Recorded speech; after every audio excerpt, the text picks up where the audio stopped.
para quem não me conhece, eu sou a Kátia Michele, eu estou aqui gravando o Retrato Gravado, hoje com uma pessoa muito especial. Estou aqui no estúdio do Bem Paraná, com coordenação da Josiane Ritz e operação do Evandro Soares. Então, nós temos hoje... Tcharam! Gabriel Stauffer, que é muito legal estar com você aqui, Gabriel. Obrigada por aceitar nosso convite. Prazer é todo meu, muito bom conversar com vocês. O Gabriel é ator, é cantor, não, assim, só se eu fosse apresentar ele aqui já ia acabar o programa. Então, eu vou deixar ele falar bastante aqui, que tem muita coisa legal para contar da vida pessoal e profissional, não é mesmo, Gabriel?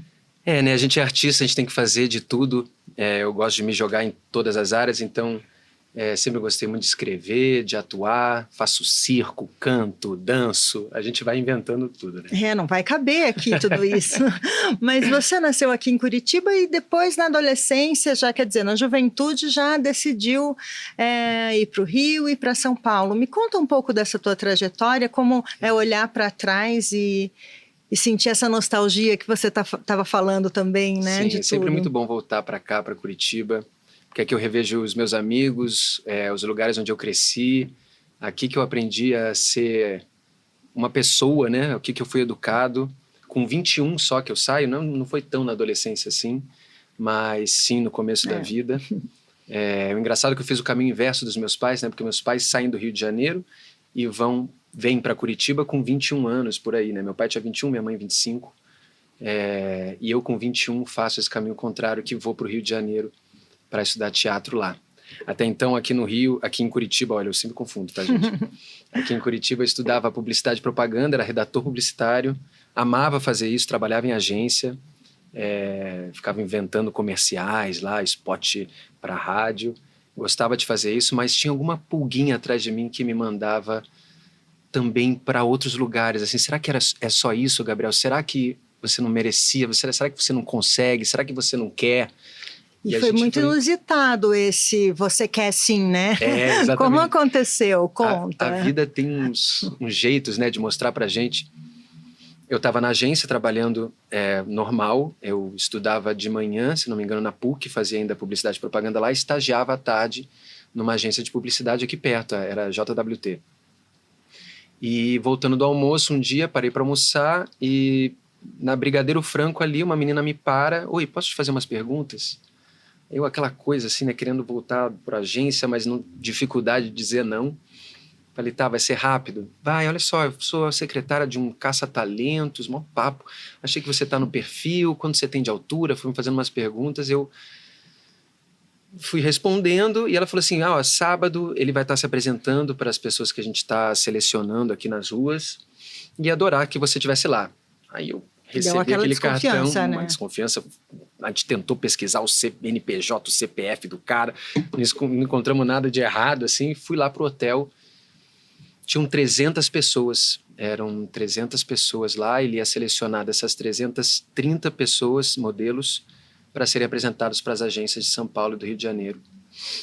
Eu fui ali, ele tirou uma fotinho de cada um e algumas semanas depois ele me liga, Gabriel, a gente gostou de você, você foi um dos 5 meninos que a gente selecionou, tá a fim de fazer essa viagem para o Rio de Janeiro, para São Paulo, para ser apresentado para as agências de modelo de lá. Eu falei, cara, eu acho que tá aí uma oportunidade. Acho que muitos pais chiariam, achariam estranho, mas meus pais super me apoiaram, falando, vai lá, filho, tenta. Então, eu pedi uma semaninha de dispensa ali do trabalho, do estágio. E da faculdade? Da faculdade. Uhum. Faltei uma semana e fui para essa viagem de uma semana. Primeiramente, ia ser só uma semana para ser apresentado para essas agências. Aí a gente vai para essa viagem, passam-se alguns meses, 2 meses, eu acho. Ele me liga, era engraçado, porque eram 5 meninos, né? Eu era o mais baixinho de todos, eu tenho 1,82 m. Mas todos os outros eram 1,90 m e tantos, aqueles meninos magros, com rosto quadrado, olho verde, bem modelo de passarela, sabe? Eu era aquele modelo comercial que eles chamavam, né? Que era vai ali no carisma, entendeu? Pode vender um negocinho, fazer uma propaganda, eles já sabiam que eu fazia teatro, então... Esse cara chegou e falou assim, esse empresário falou, umas agências de São Paulo gostaram de você, mas eu acho que o Rio é um lugar mais legal para você, como você é comercial, ali você pode ir para o teatro também, trabalhar com televisão. Aí eu pensei e falei, cara, tá aí a oportunidade. Tranquei a faculdade no último ano, eu estava no último ano da PUC, pedi dispensa lá da agência que eu estava trabalhando e fui tentar ver qual é. No primeiro dia me matriculei lá na agência, era 40 Graus, uma agência grande lá do Rio de Janeiro. E no primeiro dia já fui para a Cal, que era uma escola de teatro, que é uma escola de teatro que existe lá no Rio, que foi meu pai que me apresentou, falou, ó, filho, tem uma escola lá que eu conheço, vai lá, vê se você gosta, faz uns 2 cursos livres de 6 meses. E foi isso que eu fiz. 6 meses lá, falei, cara, é isso que eu quero fazer da minha vida. Me apaixonei pelo teatro. Mas você já tinha, aqui em Curitiba, você já tinha uma trajetória artística, né? Mas amadora, né? Eu nunca tinha estudado teatro, né? A gente tinha um grupo na igreja, né? Foi na igreja que eu comecei a cantar, no coralzinho lá infantil. Foi onde eu comecei a fazer teatro, porque a gente tinha um grupo de teatro lá, um grupo de arte.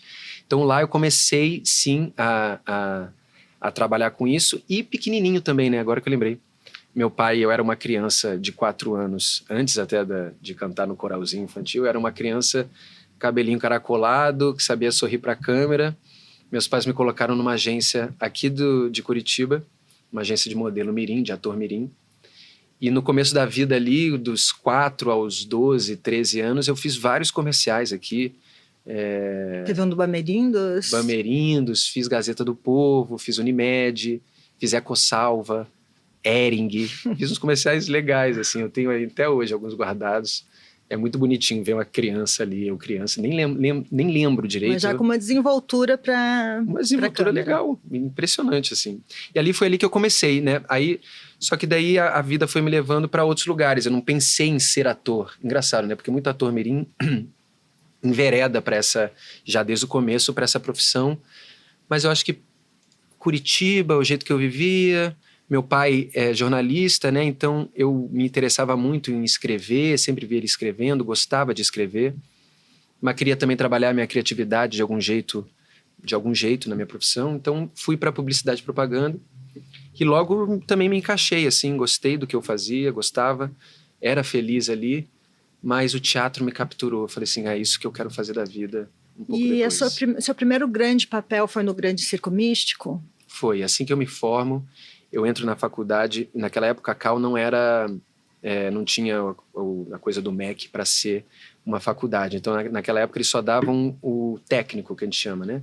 E davam o DRT no final. Era um curso de 3 anos que te dava o DRT que te possibilitava trabalhar. Para quem não sabe, o DRT é tipo uma carteirinha da OAB que te possibilita trabalhar em novela, em filme. E aí fiz e me formo lá em 2013 e já em final de 2013, comecinho de 2014, passo nesse musical, faço uma audição. Não é qualquer musical, né? E é o Grande Circo Místico, que é uma obra que é super conectada com Curitiba, porque a primeira vez que ela foi encenada foi com o balé do Teatro Guaíra. Então foi uma honra para mim, como também a vida dá um jeitinho de amarrar uma pontinha na outra, né? E o mais louco de tudo que eu passei era o meu primeiro musical, e para quem não sabe, musical você manda lá o teu material, você é ator. E abrem audição na internet, você manda teu material, suas fotos, um vídeo cantando, e eles te chamam para uma audição de canto, dança e atuação, né? Super difícil, assim, porque é uma banca de 5 pessoas ali, ó, te olhando, você entra na sala, oi, qual é o seu nome, Gabriel, o que você vai cantar? Eu vou cantar tal música, então canta. Tipo assim, se você não tá preparado. E quem tava na banca? Nessa normalmente é o diretor musical, a assistente de direção. Tem sempre umas 5 ou 6 pessoas que estão ali na comissão técnica ali daquele espetáculo, que está ali para aprovar os nomes que vão entrar no elenco. E nesse musical eu passei, na verdade, para ser coro, né? Sempre tem o elenco protagonista e o coro que fica ali fazendo personagens menores, né? Fazendo os números de dança. Então eu passei para ser coro e para ser sub do protagonista. Caso o protagonista não pudesse fazer, eu faria no lugar dele. Não sabia quem era o protagonista, né? Você recebe lá essa proposta. Era o Thiago Abravanel? E aí era o Thiago Abravanel. Fui saber no primeiro dia de ensaio. O casal protagonista era o Thiago Abravanel e a Letícia Colim. E tinha um elenco super maravilhoso. Ana Berd, Fernando Eiras. Uma galera muito legal, assim. Que eu tava já super feliz de trabalhar ali. Já tava super feliz fazendo aquele coro. Só que calhou de 3 semanas antes da estreia o Thiago precisar sair do espetáculo. E ficou naquela sinuca de bico da direção. Eu falei assim, será que a gente chama outra pessoa que seja mais famosa? Porque até então eu era uma pessoa saindo ali da faculdade, ninguém conhecia Gabriel, ninguém sabia de nada. Mas eles resolveram me assumir, falaram, não, vai ser o Gabriel. A gente teve que tirar as fotos, tudo de novo, porque já estava com as fotos tiradas para divulgação do espetáculo. E assim eu comecei a fazer o Grande Circo Místico. Nos ensaios, né, o Edu Lobo, porque é uma obra que o Edu Lobo e o Chico Buarque escreveram, né, uma belíssima, by the way. Mas nos ensaios era o Edu Lobo que me corrigia. E era muito duro, né? Porque você vai cantar Beatriz, que é uma das músicas mais difíceis para cantar, que o Milton cantou e eternizou lindamente na voz dele. Aí você vai cantar pro Edu. Eu lembro que a primeira vez que a gente foi fazer um passadão, o passadão que a gente chama é quando tá meio pronto, aí você vai mostrar para algumas pessoas, ó, como tá ficando. Normalmente eles chamam algumas pessoas de fora para assistir esse passadão da peça. Primeiro passadão meu como protagonista, eu sendo o Frederico. A gente estava numa quadra de esporte, assim, uma quadra de cimento. O Edu Lobo numa distância, eu na cortina ali, sei lá, o dobro que eu tô de você. O Edu Lobo aqui, ó, no meio, o meu diretor. Aí, nesse dia, tinha umas 30 pessoas ali para assistir. E a peça começava com 15 minutos, eu entrava, tinha uma ceninha rápida, assim, de 2 minutos, e já começava a cantar Beatriz, que para mim era muito difícil. Eu sempre entrava tremendo, dos pés à cabeça. E eu lembro que eu comecei a cantar, olha, será, esse será, é um cromatismo, é um meio tom acima, o será. E eu devo ter dado o será, quando eu dei o será, o Edu Lobo assim, ó, levanta a mão. E eu aqui, cantando pra Letícia que estava na minha frente, vendo o Edu aqui perifericamente, aqui na minha visão. Quando ele levanta a mão, meu Deus, o que ele tá fazendo? Ele faz assim, dá uma notadinha no negócio. E eu tendo que acabar de cantar aquilo pro Edu Lobo, ele discordou de alguma coisa, meu Deus do céu, meu Deus do céu. Enfim, fiquei com aquela coisa no meu coração, a peça inteira, a peça tinha 3 horas. Depois de 3 horas o passadão acaba, eu já meio nervoso, né, com o Edu, como é que ele faz isso dentro de mim, né? Ele chega, me abraça, porque tinha ainda um monte de incerteza, né, se esse menino vai assumir o Frederico, esse papel. Ele me abraça e fala, ó, você é o nosso Frederico, Gabriel. Obrigado. Mas, ó, lá no Beatriz você errou 3 notinhas. aquela outra, o cara sabia quais notas eu tinha errado. Mas parece que deu certo, né? Porque até prêmio você ganhou, então. Exato, foi muito difícil os ensaios, esse período de 3 semanas assumindo o protagonista no primeiro musical que eu fazia. Foi bem difícil, mas realmente essa coisa, quando você vence uns medos na vida grandes, assim, eu acho que você possibilita que coisas bonitas aconteçam, sabe? E foi isso que aconteceu. Eu estava com muito medo de fazer aquele personagem, mas ao mesmo tempo, quando você consegue assumir, domar a rédea desse cavalo e andar para frente, você vê muita beleza assim no caminho. E foi o que aconteceu. O maior prêmio que eu ganhei até hoje no teatro foi esse, o Prêmio Cés Gran Rio de melhor ator em teatro musical 2014. E acabou abrindo muitas portas para mim, né? Depois desse musical foram 11 que eu fui emendando um depois do outro.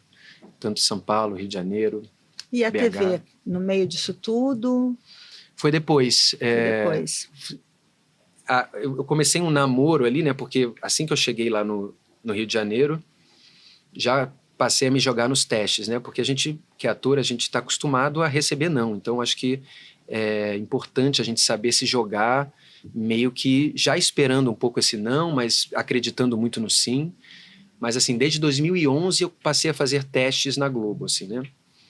Porque daí fui lá, apresentei meu material, falei com não sei quem, tem um teste para essa novela, tem um teste para essa nova produção. Eu sempre ficava batendo na trave, recebia um não, às vezes passava, e aí, putz, teve uma queda de braço lá do diretor com o autor, isso aconteceu também, uma que eu passei, mas não passei depois, botaram outro menino no meu lugar, acontece.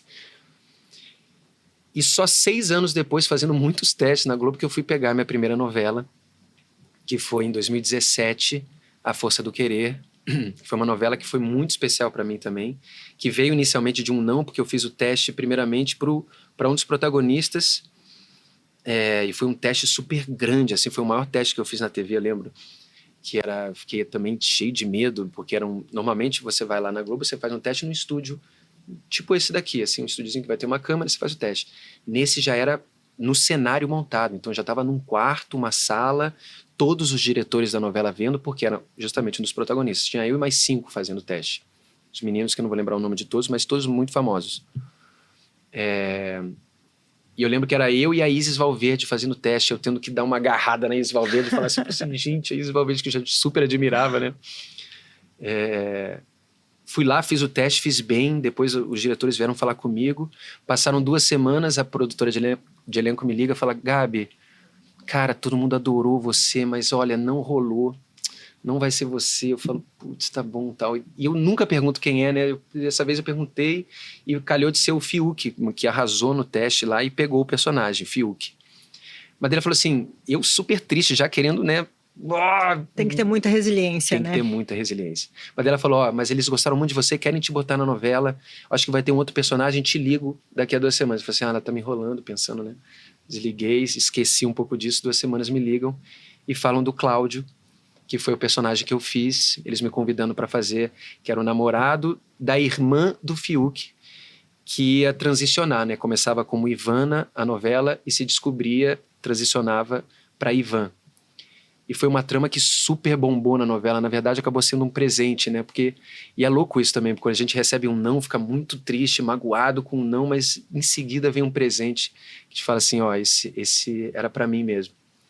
E eu acho que o personagem tem uma coisa meio mística, esotérica nisso, mas ele escolhe um pouco quem vai fazer, sabe? No teatro, no audiovisual, isso acontece muito. Às vezes você vai fazer um personagem, mas não era mesmo para você fazer aquele personagem.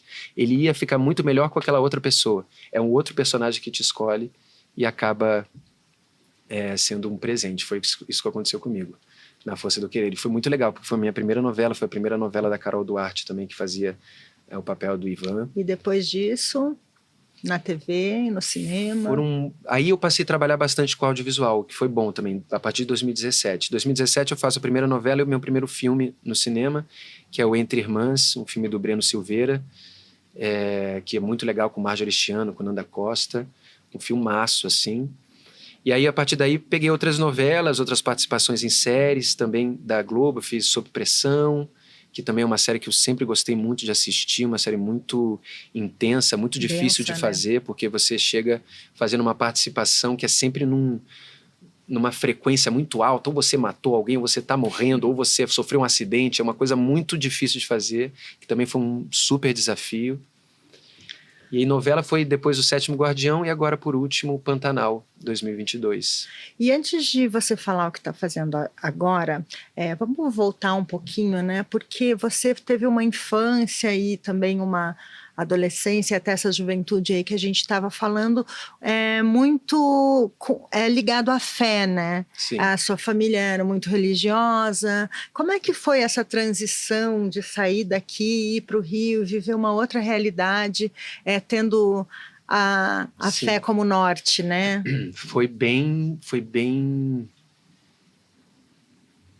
Foi transformador, assim, né? Porque é isso, eu cresci dentro da igreja, fui uma criança educada muito dentro da igreja evangélica, né? A gente frequentava a igreja presbiteriana aqui de Curitiba.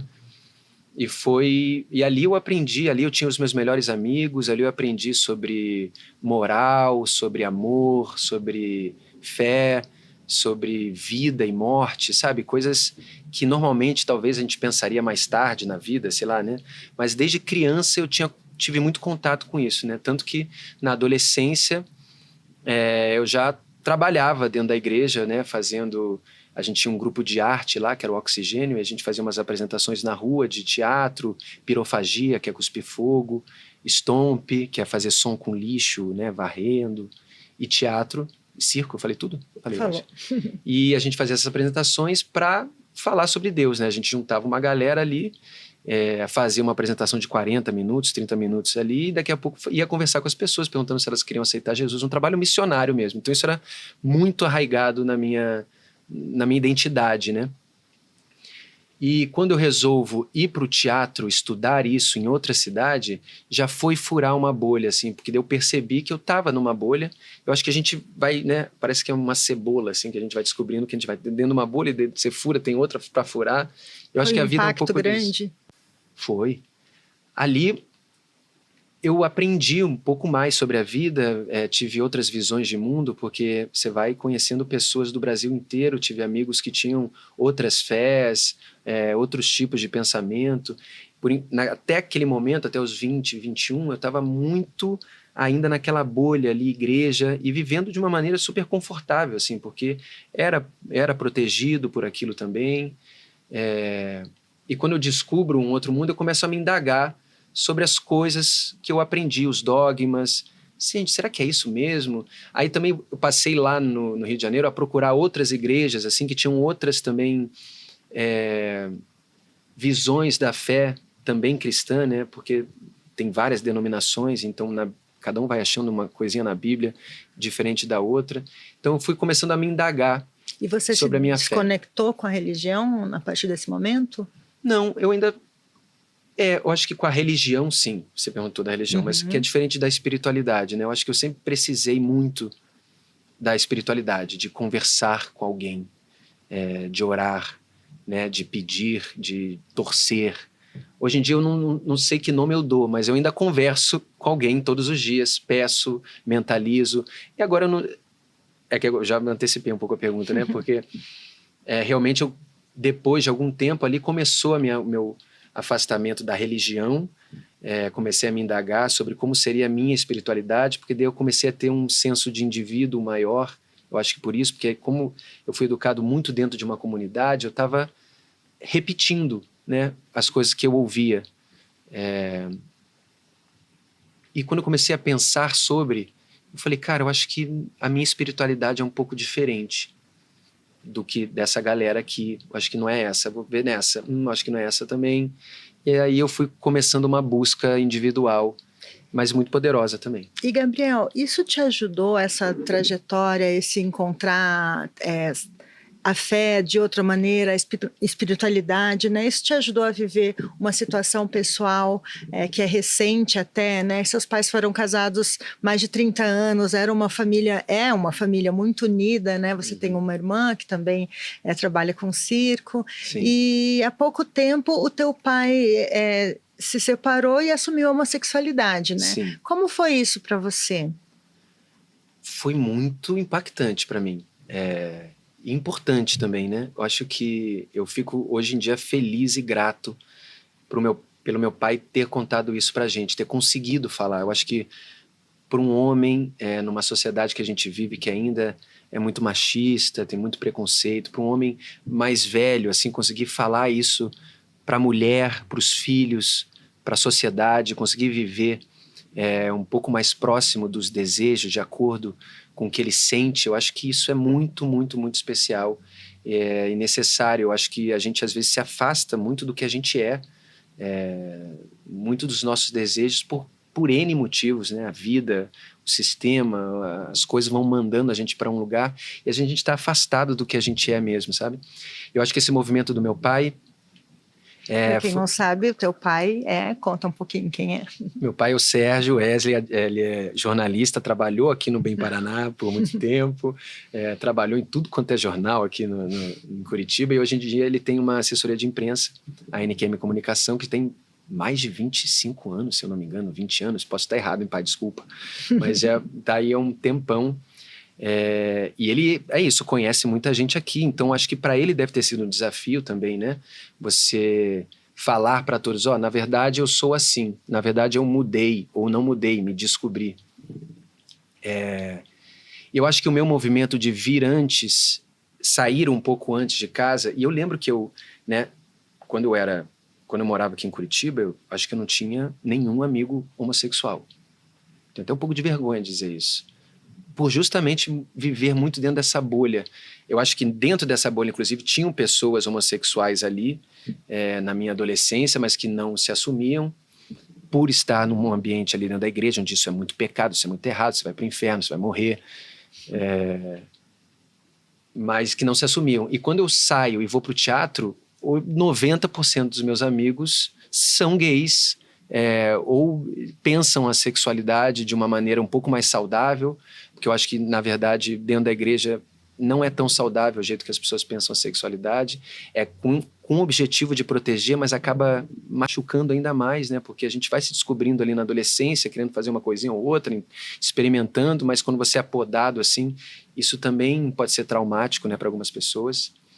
E eu acho que antigamente, na época dos meus pais, isso era ainda mais cruel, né? Ainda mais violento. Então, por isso você não poder ser quem você é de verdade, né? Não é? E muita coragem você assumir isso para a família depois de tanto tempo, né? De casamento. Sim, uma coisa arraigada. E eu acho que daí eu comecei a trazer, como meus pais são muito jovens também, né? Eu nasci, meu pai tinha 21, 22, por aí. Minha mãe também muito jovem, então a gente sempre conversou muito em casa. Então eu trazia isso para quando eu voltava para Curitiba, né? A gente ia almoçar, eu falava assim, gente, acho que isso que a gente está aprendendo dentro da igreja sobre essas pessoas é errado, sobre aquelas outras também. Porque eu converso com elas, elas me falam tal coisa. Mas engraçado, na igreja eu aprendi tal coisa. Eu fico pensando no meu pai ouvindo isso, né? Porque eu falava várias vezes, eu lembro de estar na igreja, assim, estar no almoço de família e falar para os meus pais, gente, um homem, uma mulher que esconde a sexualidade por tanto tempo deve ser muito difícil, deve ser triste. E eu ficava falando isso para eles, né? Eu acho engraçado. Pensar como ele estava recebendo essa notícia, né? Um filho que vai passando perto de um segredo assim que você está guardando há muito tempo, como ele devia receber isso, sabe? Eu acho que é uma coisa muito interessante. Isso fez você olhar diferente para o ser humano, para o que você aprendeu dessa história, né? Assim, o que isso te influenciou na vida? Nossa, tudo. Acho que foi um rearrumar as velas para onde o vento sopra, porque eu acho que a empatia, você está aberto para o outro. A minha profissão já me possibilita e quase me obriga a isso, a você ter um olhar carinhoso para o outro, empático, aberto, porque eu não sei se amanhã eu vou precisar interpretar um político, um homossexual, um pintor, um assassino, um serial killer, sabe? Eu tenho que estar disposto a entender essas pessoas, sabe? E eu acho que às vezes a religião, essas certezas que a gente cresce, isso não, isso é errado, isso pode, será, sabe? Errado para quem? Sabe? Então, quando meu pai me disse isso, foi a gota d'água, assim, para eu abandonar um pouco esse lugar de certezas máximas. Fala assim, gente, como é que eu vou acreditar num Deus que preparou um lugar para o meu pai e mais um monte de gente ser chicoteada pela eternidade? Comecei a me indagar dessas coisas, sabe? E aí parei de acreditar. Falei, cara, não posso mais acreditar nisso. Eu prefiro amar incondicionalmente o meu pai do jeito que ele é, assim como eu amo incondicionalmente a minha mãe, como eu amo incondicionalmente a minha irmã, meus sobrinhos, meus melhores amigos. Se um amigo meu vier me dar uma notícia trágica, uma notícia, uma hecatombe, alguma coisa que ele fez, eu vou tentar entender, sabe? Eu vou olhar com carinho para isso. Então, acho que essa história do meu pai me fez ter certeza que eu preciso olhar com carinho com as pessoas que eu amo, e não só as pessoas que eu amo, todas as pessoas, né? Quando vem uma pessoa aleatória na rua falar comigo, eu olho com um olhar carinhoso, aberto, simpático com essa pessoa, sabe? Eu não quero já rechaçar ela, eu quero entender o que se passa na cabeça dela, como é que ela sente, como é que ela gosta. Eu acho que é interessante isso. E essa história pessoal também vai se transformar numa história profissional, né? Você quer escrever sobre isso? Me conta Estou escrevendo. Está escrevendo já? Estou mergulhadíssimo. Você fez um curso de autoficção para poder fazer isso? Como é que foi esse processo? Porque eu me formei lá em 2014 e até 2024, ano passado, foram 10 anos trabalhando sem parar, graças a Deus. Assim, eu tive tive muita sorte assim, também, passei em muitos testes, só que daí eu senti necessidade de falar alguma coisa também como artista, né? Porque quando você é artista e vai trabalhando para os outros, você vai contando a história que os outros querem contar, o que é belíssimo também como um intérprete, né? É legal viver outras vidas e outras histórias. Mas eu comecei a pensar, cara, o que eu, Gabriel, quero contar, sabe? O artista, eu acho que a função dele no nosso mundo é viver em voz alta, usar os traumas, as inquietações para fazer arte, né? Uns pintam, outros fazem música, e eu gosto de escrever, eu gosto de fazer teatro. Então, é isso que eu estou buscando esse ano. Então, esse ano, eu me mudei para São Paulo, morei 14 anos no Rio de Janeiro, trabalhando muito lá, só que daí achei que São Paulo poderia me proporcionar outros encontros que fossem mais poderosos agora para mim. Então, fui para lá e comecei a fazer esse curso no começo do ano, já em janeiro, um curso de autoficção, de você conseguir desenvolver dramaturgia na sua própria história, né? Se autoficcionalizar. E foi muito poderoso para mim esse curso, porque eu, com Nelson Baskerville, que é um ator, diretor super renomado lá em São Paulo, tem um espetáculo que é o Luiz Antônio Gabriela, que é autoficcional dele também, que está há 17 anos em cartaz, ganhou o prêmio Shell. Então ele me passou técnicas ali super importantes para eu entender que era essa história. Eu tinha até uma outra história para contar também na cabeça. Acho que eu quero contar essa ou essa. Vou ver nesse curso o que reverbera melhor nas pessoas ali. E essa história dos meus pais foi a que ganhou, e era uma história que também é mais difícil para eu contar. Então, acho que ir para o caminho mais difícil, acho que é bom também. E até bíblico, né? Você vai pelo caminho estreito, não pelo caminho largo, mais fácil. Mas um caminho que te dá um pouquinho mais de dificuldade, de medo. Contar essa história, isso aconteceu recentemente na minha vida, na nossa vida, né? Meu pai contou isso, era 2018, 19, faz uns 6, 5 anos, por aí. Então é uma coisa meio recente, sabe? Mas que está muito latejando dentro de mim e me transformando demais. E eu acho que pode transformar muito pessoas. A família. E o mais bacana é que também conheço um pouco, né, essa história, é que o amor não mudou, né? Uhum. Ele se transforma, né? Seus pais continuam muito amigos e a família continua muito amiga. Como é que será que faz para, né, continuar? É possível, né? É possível, muito louco, né? Porque normalmente não, separou, você nunca mais vai falar com essa pessoa. Não, se ele falou isso, você não... Mas eu acho que não, né? O perdão, o amor, ele possibilita novos encontros. Assim, eu tenho certeza absoluta que meus pais continuam se amando muito, mas talvez não nesse molde do amor romântico que a gente costuma pensar, que a gente aprende que é o certo, né? Não. Hoje em dia meu pai tem um namorado e ele tá junto com a gente nos almoços, nos jantares, convivendo numa boa, meu pai, o namorado, minha mãe, eu, minha irmã, agregar na família, sabe? E assim como a Rebeca começou, minha irmã, né, que é a minha irmã mais nova, casou com uma pessoa, um homem, porque ela é heterossexual, e a gente trouxe ele para a família. Por que não um pai que é homossexual, você não vai trazer também para a família? E é muito poderoso, assim, eu fico muito feliz de voltar para cá e tá todo mundo junto numa mesa, deles não pararem de se falar, o que poderia ser também se minha mãe se machucasse demais, ter um tempo dela, mas ela também tem uma resiliência, um entendimento das coisas, também um coração desse tamanho, que conseguiu abraçar tudo isso, entender essa história toda. E você vai contar isso em forma de monólogo? Como é que vai ser? Como é que está o seu projeto? Tô querendo fazer esse monólogo. Eu estou escrevendo esse texto e estou vendo que ele está virando um livro quase, né? Porque você vai desdobrando e vai querendo contar mais uma coisa, desdobrando. Está sendo uma viagem muito, muito poderosa e legal para mim. Porque contar a história deles é também contar a minha história. Eu acho que o artista poderoso é o que consegue contar a própria história também, sabe? Ter coisas para contar para o outro, para o planeta, para o mundo.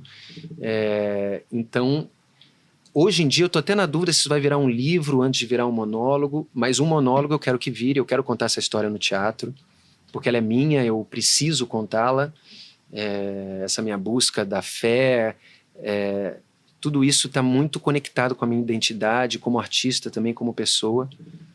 Então, estou muito animado, quero que vire um monólogo, mas por enquanto está quase virando um livro, vamos ver o que acontece. E os próximos projetos? Por enquanto estou debruçado muito nisso, nesse meu.